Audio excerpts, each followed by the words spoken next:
This is wrong but still already in the danger already.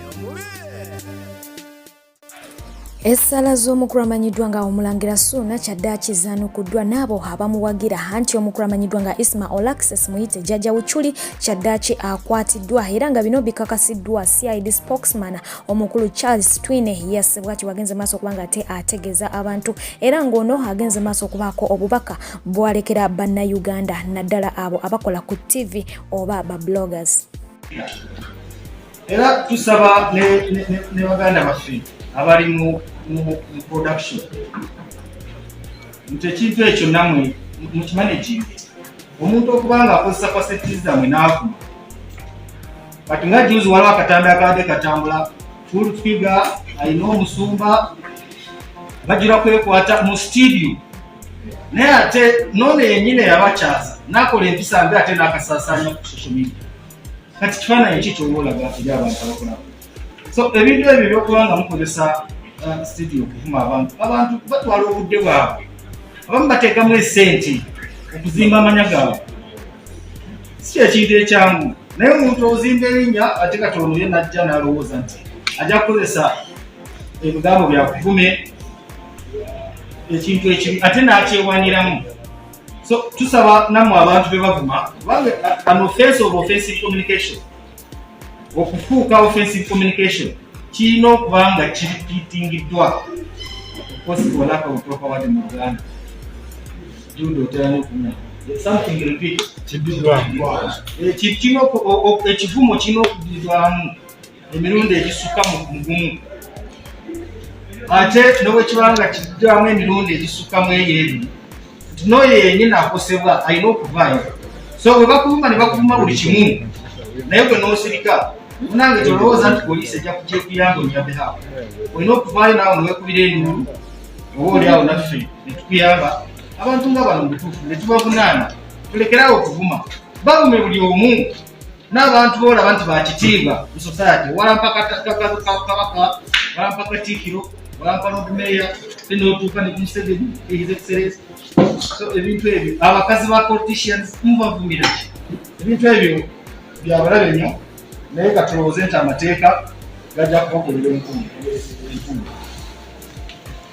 njagadde okulungamya bigambo ate ye omukulu amanyiddwa nga Ashbakato bw'atyo ateereddwa ku kakalu era ng'ono kinajjukira nti ennaku 3 ng'emabega lwe yakwatibwa n'abeera ng'ate aggalirwa ku misango gy'okuhakingamu accounts z'abantu era ng'eyamuwabira yali mukozi wali mu Daily Monitor. Omukulu amanyiddwa nga Ssaabavulu Balamu avuddeyo bw'atyo n'agenda mu maaso okuba ng'ate amukulisaayo mu kkomera n'amukulisizaayo nno ddala nga kyaliwe era bw'atyo n'agattako okuba nga asiima bonna abatadde mu nsonga zino omukono okusobola okulaba nti omukulu ono avaayo wabula ng'ate kinajjukira nti ababaka Muhammad Segirinya wamu n'omubaka amanyiddwa nga Honorable Alan Sewanyana bakyali mu kkomera ey'ekigo era nga emisango egibavunaanibwa tugimanyi bulungi nnyo batugamba nti batemu wabula nga tekinajjukira nti ennaku entonotono awo omukulembeze w'eggwanga Yoweri Kaguta Museveni nga azze okwogerako eri eggwanga yavaayo n'ategeeza nti omuntu singa abasse omuntu obanga avunaanibwa emisango gy'okutta omuntu tasaana kubanga ate aweebwa bail tasaana kubanga ate aterekebwa mu hotel oba mu kkomera kuba ye ekkomera yagenze maaso kubanga ate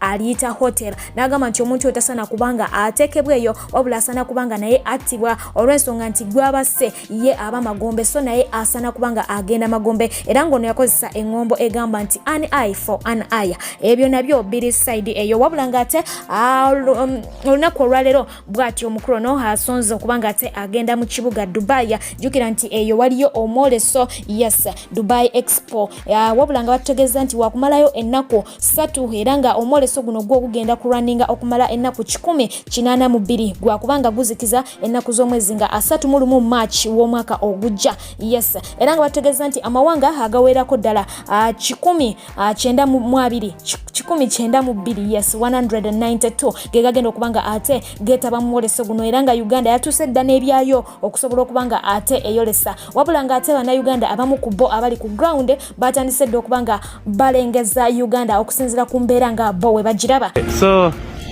I am at the Dubai Expo and I came across our booth, Uganda, and with a few of our colleagues from Parliament. Outside it's really beautiful with a nice photo of that child, and here is our door to the Expo, as you can see.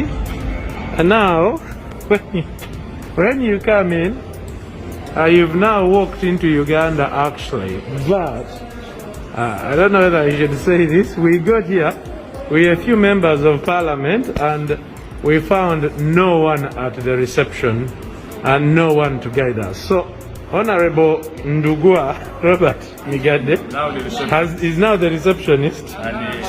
Honorable Janet here has taken over. And you have Honorable, the woman representative of Gago, you have other members of Parliament in the background. There is nobody to give us any information. Just a few bags of coffee, some latto. You know, visitors have to invite themselves in, show themselves around, and go away. That is how our tourism is working. We have a photo of the bombardier there, and some cards that have some charges. Like absolutely no guide, Uganda. No one to give information. This is Honorable. Honorable is here, is getting annoyed. Honorable is getting annoyed. He has just gotten to his Uganda pavilion, and there is no one in here except a video playing and some water. Yeah, there's a TV there showing internet connectivity, subscription, some information about the country. It's beautifully designed, except that it's not manned. We have some proud Ugandan lady sitting at the equator. We have carried the equator to this pavilion in Dubai. Yeah, but that's how the cookie crumbles. The Uganda cookie.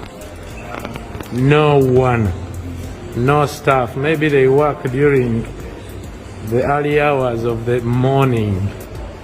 But as of now, it's TVs entertaining people. Era ng'olunaku olwaleero luno lwennyini lwa kugenda mu byafaayo anti Uganda Airlines olwaleero lwegenda okubanga ate munange situka ebere nga eyolekera mu kibuga Dubai omulundi ogusookedde ddala era nga bategeeza nti kino kyakugonza entambula okuva mu ggwanga lya Uganda okubanga ate oyolekera mu kibuga Dubai ne bategeeza nti n'enkolagana egenda kubanga ate ebeerawo ya mugundu gatako n'okuba nti ebyokusuubula bijja kubanga ate nabyo bigondera ddala so nga ate mukadde ke kamo y'omukulu Yoweri Kaguta Museveni nga agenda mu maaso okubanga ate yetaba mu mwoleso ogwo agenze maaso okubanga ate ategeeza abawarabu nti baddembe okuba nti bajja mu ggwanga lya Uganda ne babeera nga basigamu ensimbi olw'ensonga nti eggwanga Uganda lya ddembe terina buzibu bwonna bw'atyo n'agenda maaso okubanga ate abakubiriza bajje babeere nga beetaba mu ku investinga ensimbi mu ggwanga lya Uganda.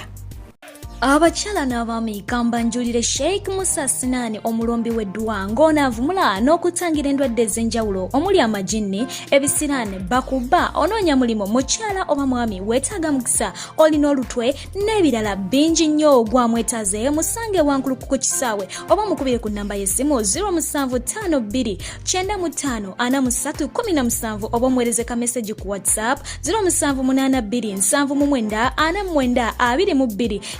Iyo musawo akulira ebyobulamu mu district y'Entungamo abadde amanyiddwa nga Richard Bakamutarachi ye yafiiriddewo mbagirawo oluvannyuma lw'okwesoga sawuna.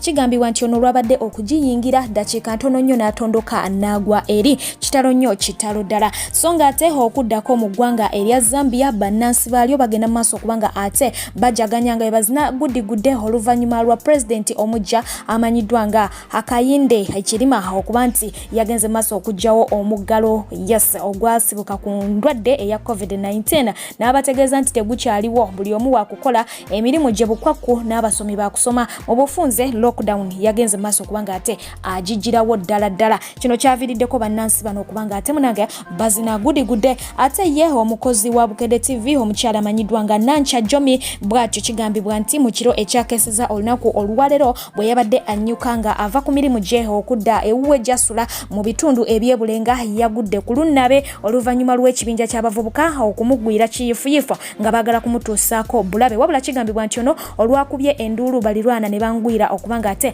bamutaasa. Kinajjukira nti omukyalo ono gye buvuddeko awo yagenda mu kkooti n'abeera ng'ate asaba abakuumi gattako n'okubanga agulako omusango ku mukulu amanyiddwa nga Hanson Baliruno oluvannyuma lw'okumutiisatiisa n'amutegeeza nga bw'ajja okumutuusaako obulabe. Embeera bw'etyo bwefaananye esaidi eyo naye nga n'ebisingako awo tujja kwongera okubanga ate tubinnyonnyoka ku nsonga eno. Ye omukulu ow'ekitiibwa Katikkiro wa Buganda Charles Peter Mayiga essanyu lyambuganye oluvannyuma lwa muwala we okumutwalira omwami Yesa. Muwala we yamanyiddwa nga Samantha Nanyanzi era nga yamutwalidde ekyebbeeyi kye omukulu amanyiddwa nga Emmanuel Ofono era nga emikolo gy'okukyala gyagendedde ddala bukwaku era nga bwe batyo bakkiriza omukulu ne babeera nga ate bamuzaala mu maka muno. Batutegeezezza nti essaawa yonna emikolo egy'okwanjula gijja kuba nga ate egikwajja gattako n'egyo egy'okuba nti bamusibako akaweta mu butongole.